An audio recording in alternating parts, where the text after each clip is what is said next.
Pendlebury and welcome back to the Nourishing Routes channel, where again I'll be showing you how to love food, adore your body and become your authentic self. Today I'm going to dive in deep on a topic that's quite close to my heart actually. It's all about fear foods and how they can rule the life of people with eating disorders. I'll also be showing you how you can overcome fear foods in order to live life to the full and stop food from withholding you back in life. So without further ado, let's get going. Firstly, I'd just like to say that many of us every single day are bombarded by messages in the media about what we should and shouldn't be eating.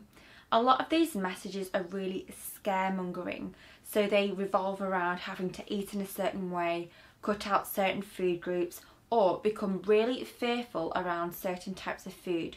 And these messages often centre around things like cutting out sugar, cutting out fat, and cutting out about anything in our diet that's been associated with negative health implications. Now, first of all, I'd just like to say again that not all of these are true, and a lot of the messages that we are sent are quite faddy, and it kind of leads to us developing a sense of fear around food. Now, for someone who's had an eating disorder or is currently suffering from an eating disorder, these messages can be really triggering in the sense that they make us feel unworthy to eat certain foods or fearful around eating certain types of food. So for example, because we've been told maybe that sugar's bad or that we shouldn't be having chocolate at certain times of day or even that we shouldn't be eating after certain times of day, for someone with an eating disorder, they can suddenly pick up on that type of food and then add it to their list of fear foods. In other words, the foods that they feel scared of eating. Now for me, I struggled with this for a long time, so I wouldn't go near foods like chocolate, sweets, anything processed, or anything in a headline that would tell me that food is bad, because eating that food would instantly fill me with this sense of guilt and shame and unworthiness around food, and it was just so unnecessary, but it's just the way that I felt.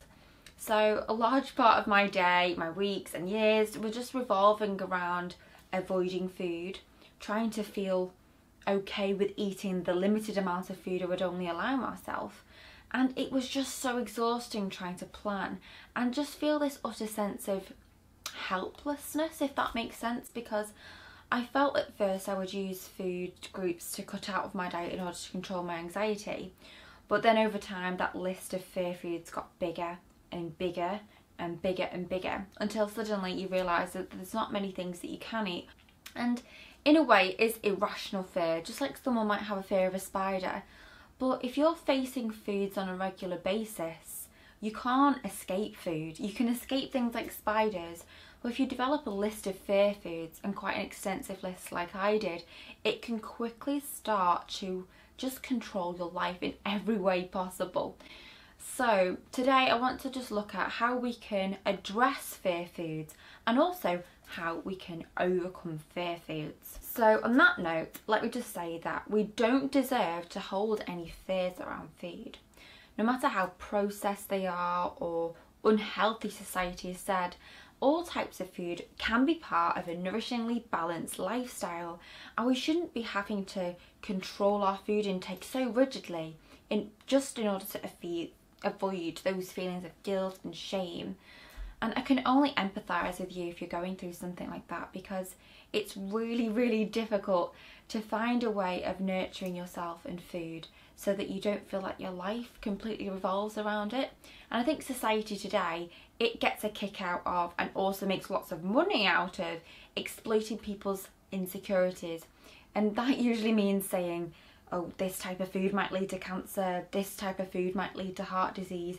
If you eat this type of food, you'll be a bad, gluttonous person. And for someone who's very sensitive to taking on board and integrating those messages, it can feel really scary and it can feel like you're a bad person. But in no way do you deserve to feel unworthy around food or like that you need to avoid any pleasurable experiences around food, because at the end of the day, food is there to be enjoyed as part of our culture, as part of our social life, and not just counting calories, trying to be the healthiest person alive, or juicing till kingdom come and living off fruit and vegetables, because in the society we live in, that is no way of living at all. So I'm going to share with you some advice that I learned of how to overcome my extensive list of fear foods, because there's quite a lot of them, and apply it to your everyday life in a way where you can feel more free and liberated around food. So a first key tip to help overcome fear foods is to actually make it more visible. So for me, this simply meant writing down a list of the foods that I feared, whether that be chocolate, sweets, processed food, things with chemicals and artificial ingredients in them, and listing them in an order of things that felt least fearful to the most fearful. So then next, I would look at those foods individually and think, you know, where is the fear for that really coming from? Is it because, you know, is it rational? Is those foods bad for me? Or is it because I feel maybe guilty and worthless for eating them? Maybe it could stem back to a past childhood experience where, you know, I'd been forced to eat that type of food, or maybe I'd just been told by my parents, another family member or a friend that eating that food was bad for your health, or that I shouldn't be eating so much of that sugary sweets or ice cream. Firstly, yeah, I would address all those points, but I would also then decide that I was going to challenge myself to eat each one of those foods individually over the next several weeks, months, or even years. But I would dedicate myself to choosing at least one thing from the list every day in order of fear, and then saying that in that day, at least one meal or in one part of my snack, I will eat one of those fear foods. Now at first that was really anxiety provoking, because deep down I really didn't feel like challenging myself to those foods. It just filled me with dread. But a key point I'll also mention, that it was important and helpful for me to bring on support with the challenges that I set myself. So say for example, if I was going to have a fear food for a snack or a mealtime, I'd make sure that I had someone like a family member, like my parents or a friend, who could be there for me and support me throughout the eating process. For example, if I was going out to a cafe around the corner and on my list of fear foods I had chocolate cake, yeah, chocolate cake was on my list of fear foods, that I would maybe share a cake with my mum at first. And then slowly but surely, I would then eventually be able to go out and have a full cake with my mum, and then maybe eventually to go out and have a full cake on my own. Also, other challenges involved maybe going out for a meal and not pre-checking things on the menu, but just picking things spontaneously, not checking the calorie content, the ingredient lists, and just developing that sense of freedom around food without negative judgment. And of course, those things didn't happen overnight. You know, I didn't conquer all my fear foods overnight. It took a really, really long time. But slowly but surely, I began to feel more free around food. I stopped judging the foods I ate, and all these what I call orthorexic type thoughts, which is an obsession with healthy eating thoughts, started to just subside, and I started to realise that food was just as much about self-care, self-love and enjoying life and meeting social and cultural needs as it is meeting physical needs. And now I can't tell you just how amazing that activity has been, because now I have hardly any limitations around food. I don't place any restrictions on myself unnecessarily, unless it's for an allergic reason or it's for an ethical reason, but just to feel like I can go anywhere that I want or eat at any time of day without those unnecessary feelings of judgment which just tie you down. Another point I'd like to mention is that fear foods come in all sorts of shapes, sizes and forms, and it's different for each individual.